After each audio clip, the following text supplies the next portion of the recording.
जी, अस्सलाम वालेकुम बेटे।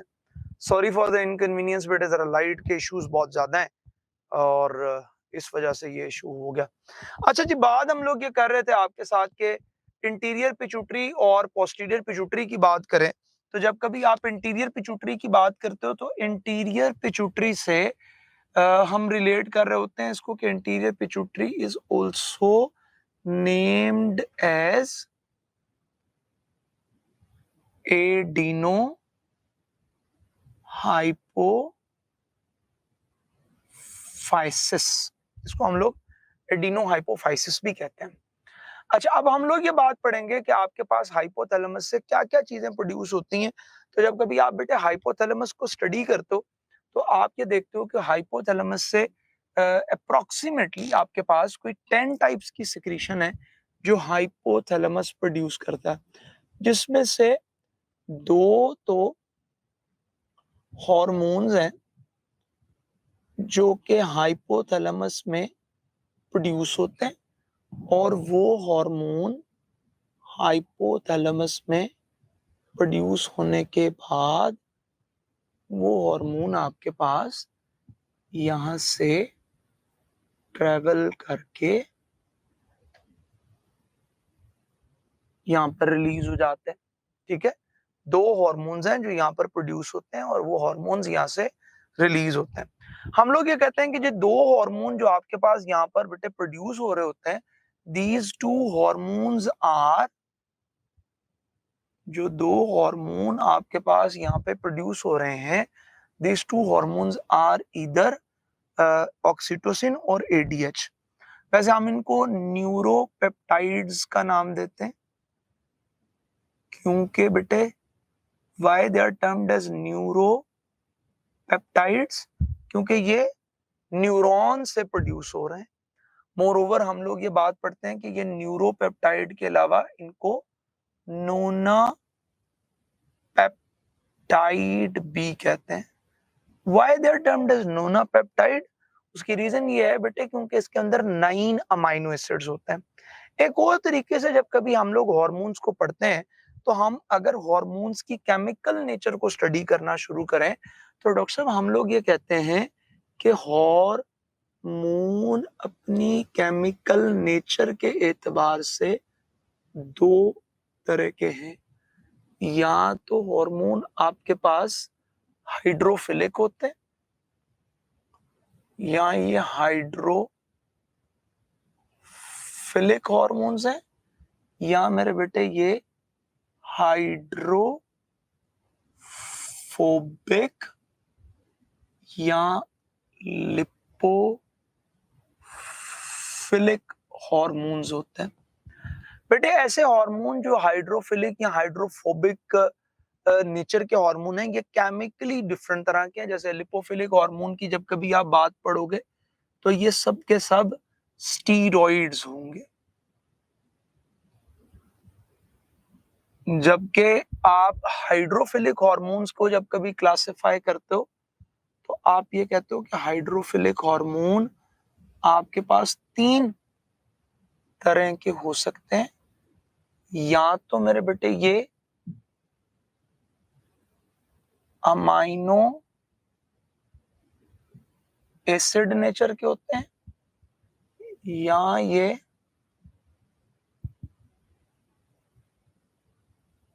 पॉलीपेप्टाइड नेचर के होते हैं, या ये पेप्टाइड नेचर के होते हैं। अच्छा, हम लोग ये कहते हैं कि जी स्टीरॉइड नेचर हार्मोन्स आपके पास कहां से प्रोड्यूस होते हैं। याद रखिएगा बेटे, गुनेड से मोस्ट ऑफ द हार्मोन जो गोनेड्स से प्रोड्यूस होते हैं वो स्टीरॉइड होते हैं। या मेरे बेटे वो हार्मोन्स जो कि प्रोड्यूस हो रहे हैं फ्रॉम वो हार्मोन्स जो कि एड्रीनल कॉर्टेक्स से प्रोड्यूस होते हैं, ये स्टीरॉइड हार्मोन्स होते हैं। जब कभी आप अमाइनो एसिड बेस्ड हार्मोन्स की बात करते हो, तो बेटे अमाइनो एसिड बेस्ड हार्मोन आपके पास या तो एड्रीनल मेडुला के हार्मोन है, या amino acid based hormone T3 और T4 हैं, जिनको आप कैटिकोलामाइन भी कहते हैं। ठीक है, ये कैटिकोलामाइंस होते हैं, ये अमाइनो एसिड बेस्ड हार्मोन्स है। तो ये कैटिकोलामाइंस T3 T4 ये आपके पास प्रोड्यूस हो रहे हैं फ्रॉम, बल्कि ये टायरोसिन डेरिवेटिव है, इनको कैटिकोलामाइंस की बजाय हम लोग टायरोसिन, अब पर जो एड्रिनल मेडुला के हार्मोन प्रोड्यूस होंगे उनको तो हम कैटिकोलामाइन कहते हैं। ये सब के सब आपके पास टायरोसिन डेरिवेटिव होते हैं, ये सब टायरोसिन डेरिवेटिव होते हैं।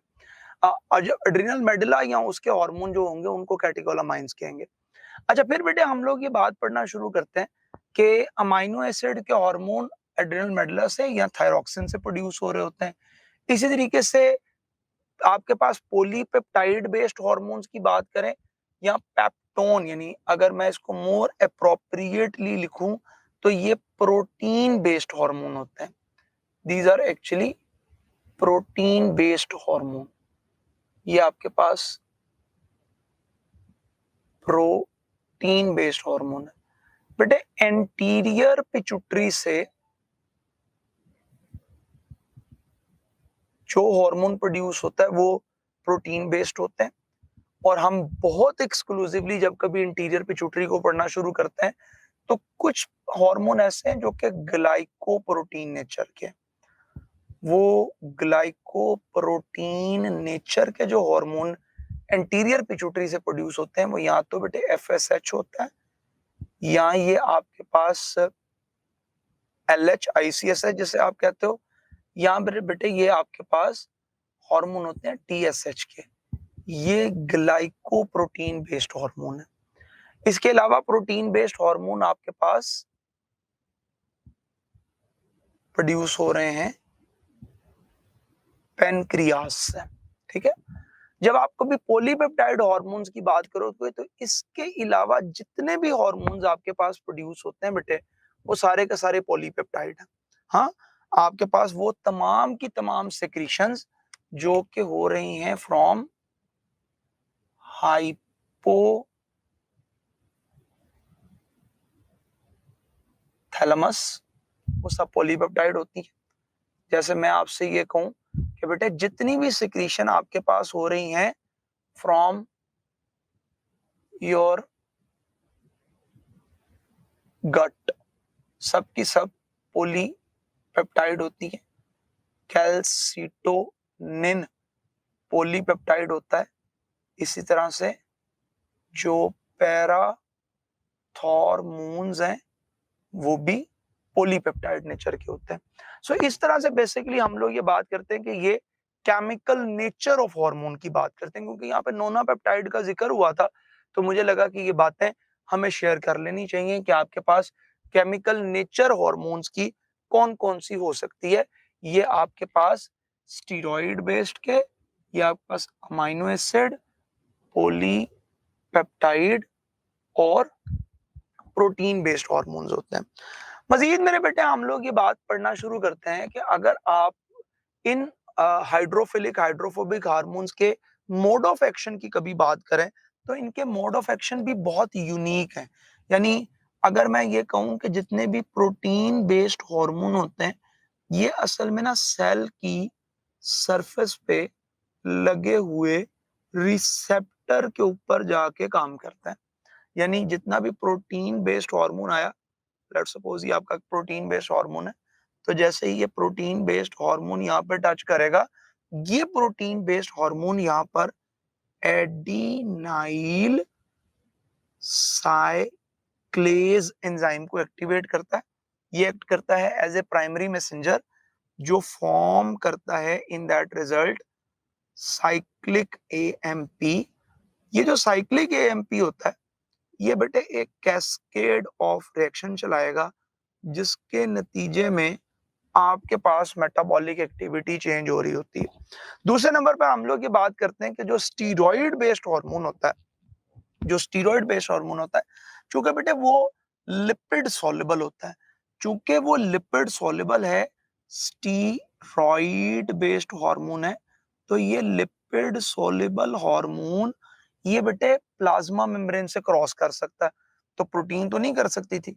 सो ये चूंकि प्लाज्मा मेम्ब्रेन से क्रॉस करता है, इसके receptor in some cases are present in the cytoplasm or it enters inside the nucleus, जहां पर ये स्टीरॉयड बेस्ड हार्मोन सिंथेसिस करवाएगा मैसेंजर आरएनए की। ये मैसेंजर आरएनए बेटे यहाँ से आउटवर्ड ट्रेवल करेगा और हम इस मैसेंजर आरएनए से प्रोटीन की सिंथेसिस करेंगे। वो प्रोटीन्स मेटाबॉलिक रेट को चेंज करेंगे या वो पर्टिकुलर मेटाबॉलिक रिएक्शंस को कंट्रोल करेंगी। तो दिस इज हाउ हम ये कहते हैं कि ये वो हार्मोन होते हैं जो यूजुअली डोर पे नॉक करते हैं, जबकि ये चूंकि प्लाज्मा मेम्ब्रेन से क्रॉस कर सकते हैं, so it passes across it. ये यहाँ पर नॉक नहीं करते हैं, यानी ये कुंडी नहीं खड़काते हैं, बल्कि ये यूजुअली एंटर हो जाते हैं इनसाइड द सेल। अच्छा, फिर उसके अलावा बेटे हम लोग ये बात पढ़ रहे होते हैं कि आप चूंकि बात पढ़नी शुरू की थी कि दो हार्मोन्स आपके पास हाइपोथैलेमस से प्रोड्यूस हुए और ये न्यूरोपेप्टाइड या नोना पेप्टाइड होती हैं, यानी 9 अमाइनो एसिड्स के ऊपर बेस्ड हार्मोन्स होते हैं। सो ये वो जो 9 अमाइनो एसिड्स के ऊपर बेस्ड हार्मोन्स आपके पास लोकेट करते हैं, उनको अगर आप देखो तो वो या तो एडीएच है। अच्छा बेटे, ये एडीएच को हम एडीएच क्यों बोलते हैं? This is anti diuretic hormone. It is termed as anti diuretic hormone. अच्छा, एंटी डायूरेटिक हार्मोन की जब कभी आप बात करोगे तो आप ये कहोगे कि ये डाइल्यूट यूरिन के अगेंस्ट है, यानी ये डाइल्यूट यूरिन प्रोड्यूस नहीं होने देते, ये डाइल्यूट यूरिन के अगेंस्ट काम करते हैं। हम लोग इन हार्मोन्स को वेसोप्रेसेंस का भी नाम देते हैं। They are also named as vasopressins. इनको हम लोग वेसोप्रेसेंस भी कहते हैं। हम लोग ये बात पढ़ते हैं बेटे कि ये जो एंटी डायूरेटिक हार्मोन आपके पास प्रोड्यूस होता है, this anti diuretic hormone have its particular targets and it all contain its own regulators। इसके अपने टारगेट्स होते हैं और कुछ चीजों को ये रेगुलेट करता है। जब कभी बेटे आप एंटी डायूरेटिक हार्मोन की बात करते हो तो आप ये कहते हो कि इनके particular targets basically distal convoluted tubule या कोलेक्टिंग टिब्यूल्स और कोलेक्टिंग डक्ट्स हुआ करती हैं। जब कभी हम लोग डीसीटी कलेक्टिंग डक्ट्स की बात करते हैं तो बेटे अगर मैं यूं कहूं कि ये डीसीटी कलेक्टिंग डक्ट्स क्यों मौजूद है, तो ये आपके पास लेट सपोज ये अगर लूप ऑफ हेनले है और ये डिस्टल कॉन्वोलेटेड ट्यूब जो कि किसी कलेक्टिंग ट्यूब्यूल के अंदर ड्रेन हो रही है, this is thick part of loop of Henle. ये यूं मौजूद है। तो बेटे हम लोग यहाँ पर ना पढ़ने ये जा रहे हैं कि आपके पास ये हार्मोन या तो इस जगह पे एक्ट कर रहे हैं, ये एडीएच या तो इस जगह पे एक्ट करता है या ये एडीएच इस एरिया पे एक्ट करता है।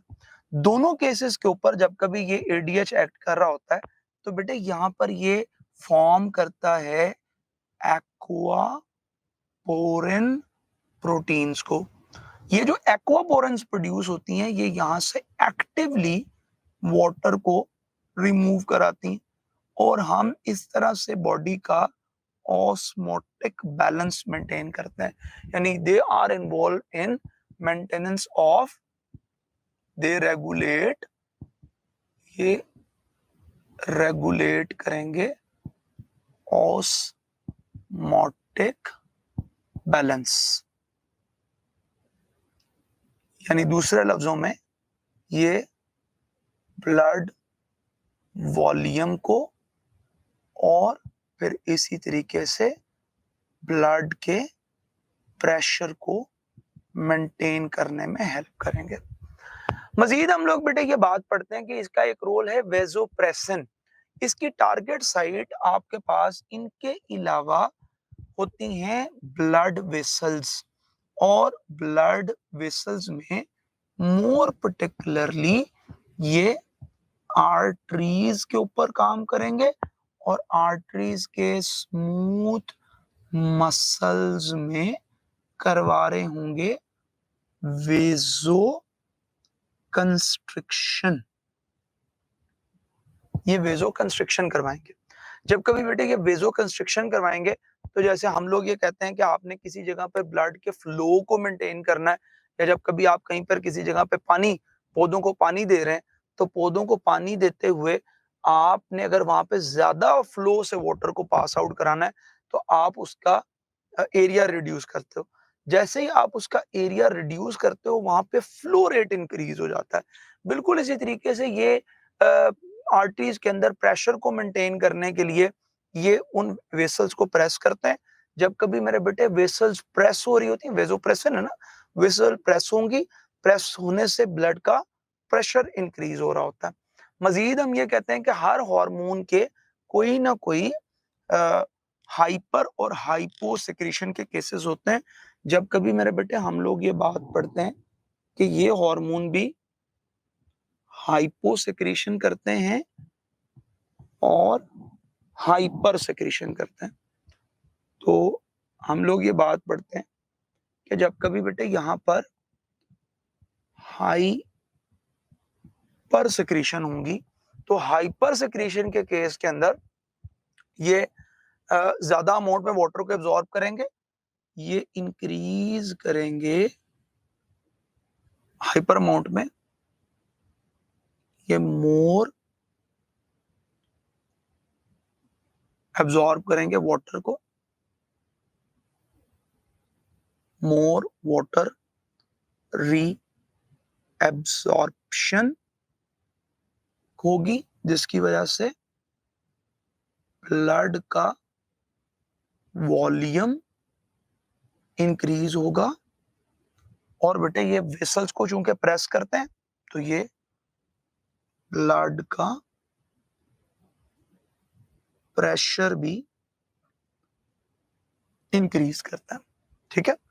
अच्छा, इसी तरीके से हम कहेंगे तो इस केस में आपके पास जब वाटर बॉडी के अंदर रिटेन करेगा, यूरिन में कम जाएगा, तो कॉन्सेंट्रेटेड यूरिन की प्रोडक्शन होगी, कॉन्सेंट्रेटेड यूरिन प्रोड्यूस हो रहे होते हैं।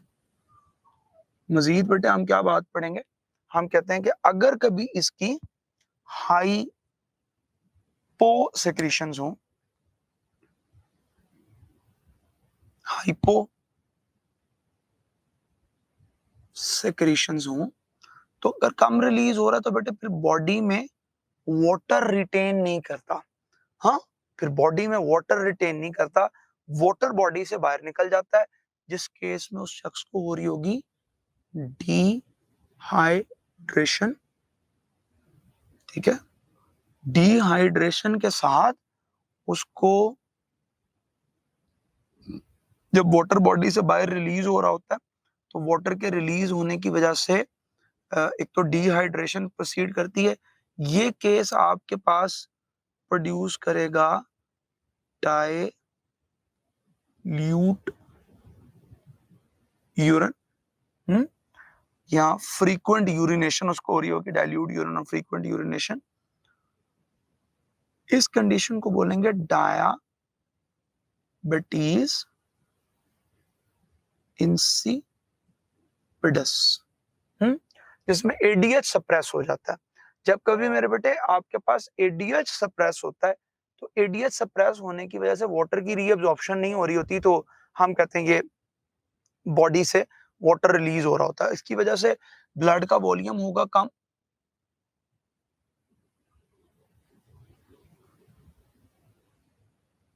और हेंस ब्लड प्रेशर भी कम हो जाएगा। ठीक है। So this is how we can say that कि आपके पास ये कंसंट्रेशन यूं एसोसिएट करती हैं, ये चीजें यूं होती हैं। अच्छा, अगर मैं आपसे ये कहूं कि बेटे एक मिनट बेटे, क्वेश्चन है जी बेटे।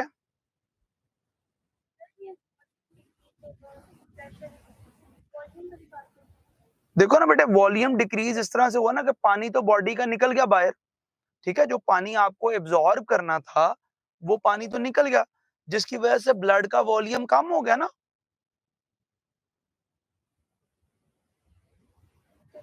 ठीक है, तो यूं ब्लड के वॉल्यूम की बात आ गई। और प्रेशर डिक्रीज इस वजह से कि ये अब वेसल्स को प्रेस नहीं कर रहा, और वैसे भी जब कभी ब्लड का वॉल्यूम कम हो रहा होता है तो ब्लड का प्रेशर भी डिक्रीज हो रहा होता है। ठीक है, अच्छा, फिर मजीद हम क्या बात पढ़ते हैं, हम कहते हैं यहाँ से आपके पास एक और न्यूरोपेप्टाइड प्रोड्यूस होता है, जिस न्यूरोपेप्टाइड को हम लोग नाम दे रहे होते हैं कि इट इज ऑक्सीटोसिन। अच्छा, ये भी उसी तरह से नोना पेप्टाइड है, 9 अमीनो एसिड पे बेस करता है। और ऑक्सीटोसिन की जब कभी मेरे बेटे हम बात करते हैं तो यहाँ पर भी अगेन बातें वही होंगी कि हम लोग इनकी टारगेट साइट्स पढ़ेंगे और देखेंगे कि ये रेगुलेट कैसे होते हैं या क्या चीज रेगुलेट करते हैं। अच्छा, अगर आप बात करोगे कि ये आपके पास ऑक्सीटोसिन क्या करते हैं, तो इससे पहले वो एक क्वेश्चन मुझे था, वो बच्ची ने क्वेश्चन पूछ लिया। हम ये कहते हैं कि आप जब कभी भी चाय पीते हैं और आप जब कभी भी कैफीन का इस्तेमाल करते हो, तो जो आपके पास बेटे कैफीन ड्रिंक्स होते हैं, कैफीन ड्रिंक्स हैं, ये कैफीन ड्रिंक्स इनहिबिट करते हैं एडीएच को। तो आपके ख्याल में इसके कॉन्सिक्वेंसेस क्या हो सकते हैं कि अगर आप कोला का इस्तेमाल बहुत ज्यादा करते हैं, या आप चाय बहुत ज्यादा पीते हैं, या आप कॉफी का इस्तेमाल बहुत करते हैं, तो ये हाईली कैफिनेटेड ड्रिंक है। सो हाई कैफीन वाले ड्रिंक्स लेने से आपके एडीएच की सिक्रीशन कम होगी। जब कभी एडीएच कम हो रहा होगा तो बॉडी डिहाइड्रेट करेगी। इसी वजह से लोग गर्मियों में चाय कम पीते हैं। क्यों? क्योंकि अगर आप गर्मियों में ज्यादा चाय पियोगे तो एडीएच का लेवल कम होगा। एडीएच का लेवल कम होने के केस में आपके पास बॉडी में वाटर की रिटेंशन कम होगी। हम कहते हैं जनाब ऑक्सीटोसिन के ऊपर आओगे तो ऑक्सीटोसिन से एसोसिएटेड बात हम यूं पढ़ते हैं कि इसके टारगेट साइट होते हैं फीमेल्स के अंदर। फीमेल के अंदर इसकी टारगेट साइट होती है यूट्रस की मायोमिट्रियम, या ये सर्विक्स के ऊपर काम करता है। उसके अलावा बेसिकली तो मायोमेट्रियम उसके साथ एसोसिएटेड ही है, लेकिन वहां पर ये कॉन्ट्रैक्शन करवाते हैं, सर्विक्स की डायलेशन करवाते हैं। हम लोग ये बात करते हैं कि ये लैक्टोफिरस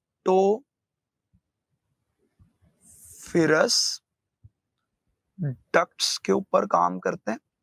अगर यही बात आप मेल में पढ़ना शुरू करोगे तो हम लोग कहेंगे कि मेल के अंदर ये काम करते हैं स्पर्म डक्ट्स के ऊपर।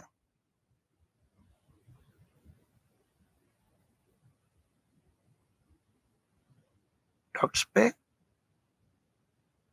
और इजेकुलेशन में हेल्प करते हैं। ठीक है, इजेकुलेशन ऑफ स्पर्म के अंदर हेल्प करते हैं। अगर आप रेगुलेशन की बात करोगे तो वैसे तो हम ये बात पढ़े होते हैं कि ये पॉजिटिव फीडबैक से रेगुलेट होते हैं। पॉजिटिव फीडबैक इसको रेगुलेट करता है।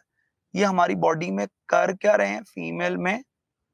ड्यूरिंग पार्चुरेशन, यानी ड्यूरिंग लेबर्स, ये यूट्रस की कॉन्ट्रैक्शन करवाते हैं और सर्विक्स की डायलेशन करवाएंगे।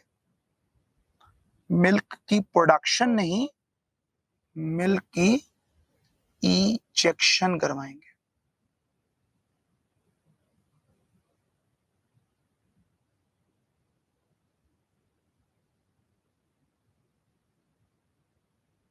इजेक्शन ऑफ मिल्क करवाएंगे। और मजीद बात करें तो ejaculation of semen in male role play करते हैं। हम कहते हैं जी ऑक्सीटोसिन से ऑनवर्ड हम पर चलते हैं, क्योंकि ये पोस्टीरियर पिट्यूटरी के हार्मोन कंप्लीट हो जाते हैं, हम लोग चलते हैं टुवर्ड, ये दो वो हार्मोन है जिसकी बात आपके साथ की, और वो दो हार्मोन आपके पास यहाँ पर प्रोड्यूस हुए, यहाँ से रिलीज हुए, ठीक है, ये स्टोरेज एरिया होता है। हम लोग ये बात पढ़ना शुरू करते हैं कि बेटे आपके पास यहाँ पर 3 के करीब inhibitory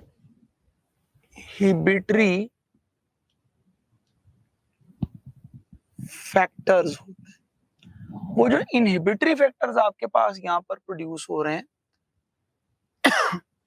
these inhibitory factors are prolactin inhibitory hormone, या ये आपके पास प्रोलैक्टिन इनहिबिटरी हार्मोन के अलावा ये आपके पास होते हैं सोमैटोस्टेटिन्स,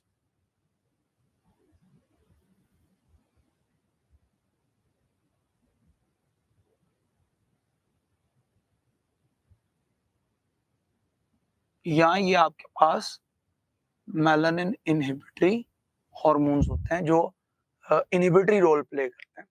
जब कभी आप मेरे बेटे स्टिमुलेटरी रोल की बात करोगे तो 5 स्टिमुलेशन फैक्टर हैं, 5 स्टिम्युलेशन फैक्टर्स हैं जो यहाँ से प्रोड्यूस होते हैं, यहाँ से 5 स्टिमुलेटरी हार्मोन्स हैं जो यहाँ से प्रोड्यूस हो रहे होते हैं। अच्छा, वो कहते हैं ये जो स्टिमुलेटरी फैक्टर्स हैं ये सोमैटोट्रोफिन रिलीजिंग फैक्टर्स हैं, या ये थायरोट्रोफिन रिलीजिंग फैक्टर्स हैं, या मेरे बेटे ये कोर्टिकोट्रोफिन रिलीजिंग फैक्टर्स हैं, या ये गोनेडोट्रोफिन रिलीजिंग फैक्टर्स हैं, या ये प्रोलैक्टिन रिलीजिंग फैक्टर्स हैं। तो ये 5 स्टिमुलेटरी फैक्टर्स हैं जो यहाँ पे प्रोड्यूस होंगे। आज हम लोग डिस्कस कर रहे होंगे सोमैटोट्रोफिन रिलीजिंग फैक्टर्स का। जब कभी मेरे बेटे आप सोमैटोट्रोफिन रिलीजिंग फैक्टर की बात करते हो तो ये सोमैटोट्रोफिन रिलीजिंग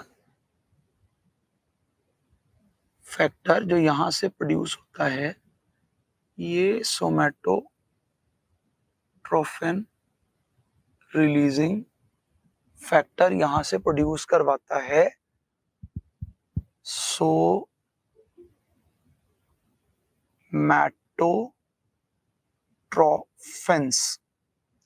अच्छा, हम ये कहते हैं कि आपके पास हाइपोथैलेमस से प्रोड्यूस होने वाले हार्मोन प्राइमरी हार्मोन्स भी होते हैं, सॉरी इंटीरियर पिट्यूटरी से प्रोड्यूस होने वाले हार्मोन्स आपके पास प्राइमरी नेचर के भी होते हैं, और ये ट्रोपिक नेचर के भी होते हैं।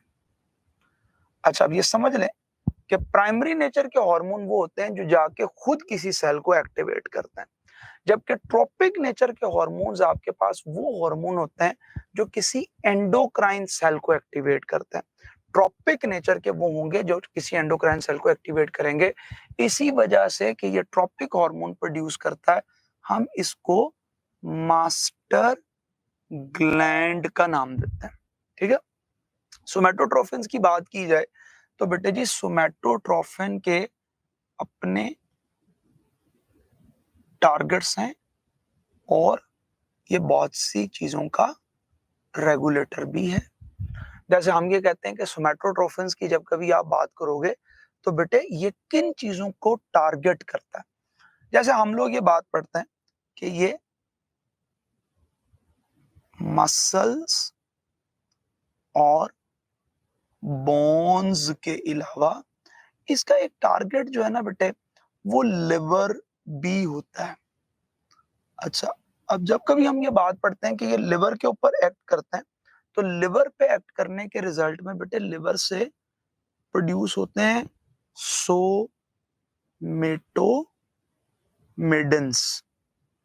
अच्छा, ये सोमेटोमेडिन्स क्या काम करते हैं, ये जाके ना बेटे बोन के ऊपर एक्ट करते हैं। जिसकी वजह से बोन की इलोंगेशन होती है। अब जब कभी आप 15 टू 21 ईयर्स ऑफ एज के अंदर आपका कद बढ़ रहा होता है, तो उस दौर में यही काम होता है कि आपके पास सोमैटोट्रोफिन्स आते हैं, ये आकर सोमैटोमेडिन्स प्रोड्यूस करते हैं, बोन की ग्रोथ इंक्रीज होती है। लेकिन बाद में लेटर इन योर लाइफ ये वाला फिनोमेना कम हो जाता है, आपके पास सारी जिंदगी ये हार्मोन प्रोड्यूस होंगे, यानी these hormone will produce whole life, ये होल लाइफ ये हार्मोन आपके पास प्रोड्यूस होंगे, लेकिन बेटे होल लाइफ आपकी ग्रोथ यानी कद में इजाफा नहीं होगा। फिर आपके पास सारी जिंदगी ये पहले तो ये रेगुलेट कर रहे थे आपकी हाइट को या बॉडी मास को, यानी दूसरे लफ्जों में ये सेल डिवीजन इंक्रीज कर रहे थे।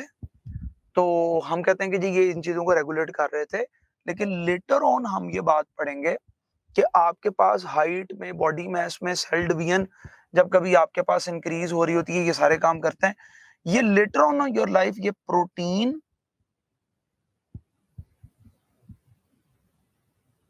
एनाबोलिज्म में यानी प्रोटीन बिल्टअप में रोल प्ले करेंगे, ठीक है। मोर ओवर ये काम करेंगे along with thyroid stimulating hormone या थायरॉक्सिन के साथ ये मिलके काम करते हैं। तो उस सूरत में ये आपके मेटाबॉलिक रेट के ऊपर भी इफेक्ट कर रहे होते हैं। तो जब आप कभी ग्रोइंग एज से गुजरते हैं तो ये सारी चीजें आपके अंदर इम्पैक्ट रखती हैं। हम लोग ये बात पढ़ते हैं कि बेटे आप असल में जिंदगी में मेजरली 2 स्टेजेस से गुजरते हैं। एक आपके पास होती है चाइल्डहुड और एक होती है एडल्टहुड। एक आपके पास एडल्टहुड है यानी आफ्टर एडोलेसेंस की जो स्टेज है, एक बिफोर एडोलेसेंस यानी चाइल्डहुड की बात कर लें, बिफोर एडोलेसेंस ना लिखें, वहां पर आपने एडल्टहुड लिख लिया तो यहाँ पर चाइल्डहुड की बात करें, बिफोर एडोलेसेंस यानी।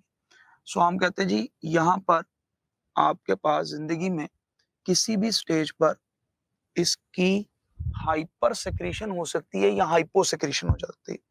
अगर मेरे पास बेटे इसकी बचपन के अंदर हाई पर सेक्रेशंस रहती हैं, तो हाइपर सेक्रेशंस के केस में अगर ये ज्यादा प्रोड्यूस होता है तो ये आपकी सोमैटोमेडिन्स को ज्यादा प्रोड्यूस करेगा, बोन की ग्रोथ ज्यादा होगी, तो बॉडी का size in terms of length बढ़ जाएगा, तो इट लीड्स टू जायगेंटिज्म।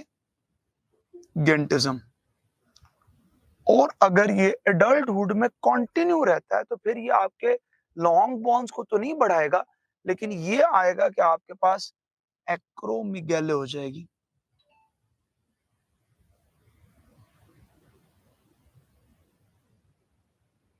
अच्छा, जिसमें बॉडी के एंड ऑर्गन्स बढ़ने शुरू हो जाएंगे। इसको हम लोग दूसरे लफ्जों में गोरिल्ला लाइक बॉडी डिजीज भी कहते हैं, ठीक है। गोरिल्ला लाइक बॉडी हो जाती है। अच्छा, गोरिल्ला लाइक बॉडी में क्या होगा कि हाथ बड़े हो जाएंगे, पांव बड़े हो जाएंगे, लोअर जॉ बड़ा हो जाएगा, माथे का साइज बड़ा हो जाएगा, आंखें थोड़ी अंदर चली जाएंगी। सो बिल्कुल गोरिल्ला लाइक फेस के साथ। जैसे आपने कभी ग्रेट खली की बॉडी को अगर देखा हो तो ग्रेट खली के अंदर ये पहले से रिलीज हो रहे थे ज्यादा अमाउंट में, ये लेटर ऑन भी रिलीज होते रहे, फिर इन्होंने बॉडी के इन एंड ऑर्गन्स को इम्पैक्ट किया, जिसकी वजह से ये प्रॉब्लम उसके साथ कंटिन्यू रहा। हम लोग ये बात पढ़ते हैं कि अगर इसकी कभी हाइपो सेक्रीशंस रही हों किसी के अंदर, तो चाइल्डहुड में अगर आपके पास ये वाले हार्मोन्स बेटे कम मिकदार में मौजूद हों तो इट लीड्स टू डीवॉर्फिज्म। और अगर ये बेटे एडल्टहुड में कम हो तो इट लीड्स टू एक्रोमिक्रिया। अच्छा, एक्रोमिक्रिया में तो ग्रोथ इफेक्ट होगी, हाथ पांव का साइज जरूरत से जरा छोटा रह जाएगा, प्रोपोर्शनेट इंक्रीज नहीं आएगा। लेकिन दूसरा मसला ये होता है कि एक्रोमिक्रिया के अलावा सम टाइम वो जो ब्लड फ्लोइंग वेसल है, जो हार्मोन को लेकर आ रही थी, वो बंद हो जाती है। जब कभी आपके पास वो ब्लड फ्लोइंग वेसल बंद होती है, तो इट में लीड टू साइमंड्स डिजीज, वो साइमंड्स डिजीज की तरफ चला जाता है। सो दिस इज हाउ हम यहाँ पर इंटीरियर पिट्यूटरी के एक हार्मोन के साथ आज हार्मोन के इंट्रोडक्शन को, उसकी टाइप्स को, और वो कहाँ से रिलीज होते हैं, कैसे एक्शन परफॉर्म करते हैं, पोस्टीरियर पिट्यूटरी से कौन से हार्मोन प्रोड्यूस होते हैं, रिलीज होते हैं, प्रोड्यूस तो वो हाइपोथैलेमस में होंगे, और इंटीरियर पिट्यूटरी से मेन सोमैटोट्रोफिन्स कैसे काम करते हैं, इनको डिस्कस करते हैं। और कल बेटे यहाँ से आगे इंशाल्लाह कंटिन्यू करेंगे। कोई चीज जो पूछने वाली है तो बता दें बेटे।